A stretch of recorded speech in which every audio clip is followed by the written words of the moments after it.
નમસ્કાર, આપ જોઈ રહ્યા છો નેશન પ્લસ ન્યૂઝ. હું છું આપની સાથે હિરલ પંડ્યા. નર્મદા જિલ્લાના રાજપીપળામાં નગરપાલિકાની ચૂંટણીને લઈને મોટા નેતાઓ કે કરોડપતિ ઉમેદવારો કરતા એક સામાન્ય મહિલા ઉમેદવારની ચર્ચા સૌથી વધુ થઈ રહી છે. રાજપીપળામાં છેલ્લા 35 વર્ષથી ચાની લારી ચલાવી ગુજરાન ચલાવતા ગીતા પાટણવાડિયાને ટિકિટ આપીને પાયાના કાર્યકરનું સન્માન કર્યું છે. રાજપીપળાના કોલેજ રોડ પર છેલ્લા 3.5 દાયકાથી ચાની ટપરી ચલાવતા ગીતા પાટણવાડિયા માટે રાજકારણ એ સત્તા નહીં પણ સેવાનું માધ્યમ છે. અત્યંત સામાન્ય પરિવારમાંથી આવતા ગીતા પાટણવાડિયા સ્વમાન ભેળ જીવીને પોતાના પરિવારનું લારી ચલાવીને પાલન પોષણ કરે છે. સાથોસાથ તેઓ ભાજપના પાયાના સક્રિય કાર્યકર પણ છે. ત્યારે હવે ગીતા પાટણવાડિયાને ભાજપ દ્વારા રાજપીપળા મહાનગરપાલિકાની ચૂંટણી વોર્ડ નંબર 7 માંથી ઉમેદવાર બનાવવામાં આવ્યા છે, જેને લઈને ગીતા પાટણવાડિયા તથા તેમના પરિવારજનોમાં ઉત્સાહનો માહોલ જોવા મળી રહ્યો છે. અમન ગૌરવ થાય છે કે નરેન્દ્રભાઈ મોદી જેવા ચાની પર ચર્ચા કરતા હતા એ રીતના અમે હોય અહીંયા ચર્ચા કરીએ છીએ ને અમે એ કરીએ છીએ ને અમને ટિકિટ આપી છે. અમારી ચાની લારી છે અહીંયા ટિકિટ આપી છે તો અમે હોય વિચારીએ છીએ કે જીતીને બતાવશું, જીતીશું હોય ને બધા કામ હોય કરીશું ને બધી બહેનો સાથે અમે રહીને હોય કામ કરીશું. નગરપાલિકાના હોય કે ગમે તે હોય કાર્યકર્તા તરીકે અમે કામ કરીશું. અમે 35 વર્ષથી ચા વેચવાનો ધંધો કરીએ છીએ. અમે સામાન ભેર જીવીએ છીએ અને અમારું એમ અહીંયાથી ધંધા પરથી જ અમારું ગુજરાન ચાલે છે. અમારા કાર્યકર્તા સમસ્યા સાથે હોય અમે ચાય પર ચર્ચા કરીએ છીએ.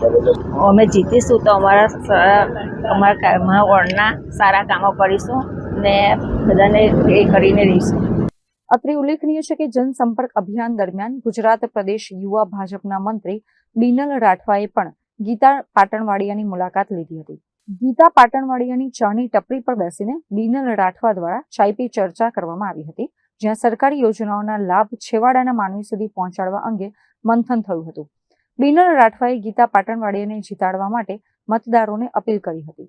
આજે અમે અહીંયા આગળ રાજપીપળાના વોર્ડ નંબર 7 ખાતે ચાય પે ચર્ચા માટે અહીંયા આવ્યા છીએ. તો અહીંયા આગળ વોર્ડ નંબર 7માં જે પાટણવાડિયા બેન છે એમને જે ટિકિટ મળી છે તેઓ પોતે 35 વર્ષથી ચાની લારી કરે છે.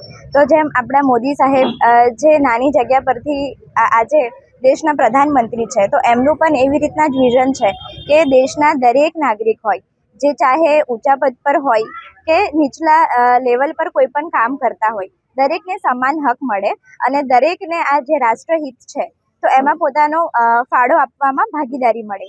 એ પ્રકારનું તેમનું વિઝન સાથે લઈને અને મહિલાઓને પણ એ સમાન રીતે તક આપવામાં માને છે. આથી એ લોકોએ આજે ભાજપની જે ટિકિટ છે એ અમારા બેનને આપી છે. અને મિત્રો, સરકાર જે છે એ ઉપરથી દરેક યોજનાઓ હોય એ આપતી જ હોય છે, પરંતુ આપના ગામ કે આપના તાલુકા જિલ્લામાં જે યોજનાઓ છે, ગટર વ્યવસ્થા હોય છે કે સ્ટ્રીટ લાઇટ હોય છે, એ સિવાયની જે સ્વચ્છતા હોય, એ દરેક પ્રકારની જે વ્યવસ્થા હોય છે તેનું કામ આપણા જે તે ઉમેદવાર હોય એઓના થકી જ થવાનું હોય છે. તો આથી મારી આપ સૌને નમ્ર વિનંતી છે કે તમે પણ આ ચાય પે ચર્ચા જેવા અનેક કાર્યક્રમો હોય છે એમાં જોડાવો. ઉપરાંત સરકારની ઘણી બધી જે યોજનાઓ હોય છે તમે યોજનાઓનો દરેક પ્રકારનો લાભ લો અને આવનારી જે ચૂંટણી છે એમાં અમારા બેનને મત આપી જંગી બહુમતીથી તેમને જીતાડવાનો પ્રયાસ કરો. Deepak Jagtap, Nation Plus News, Rajpipla.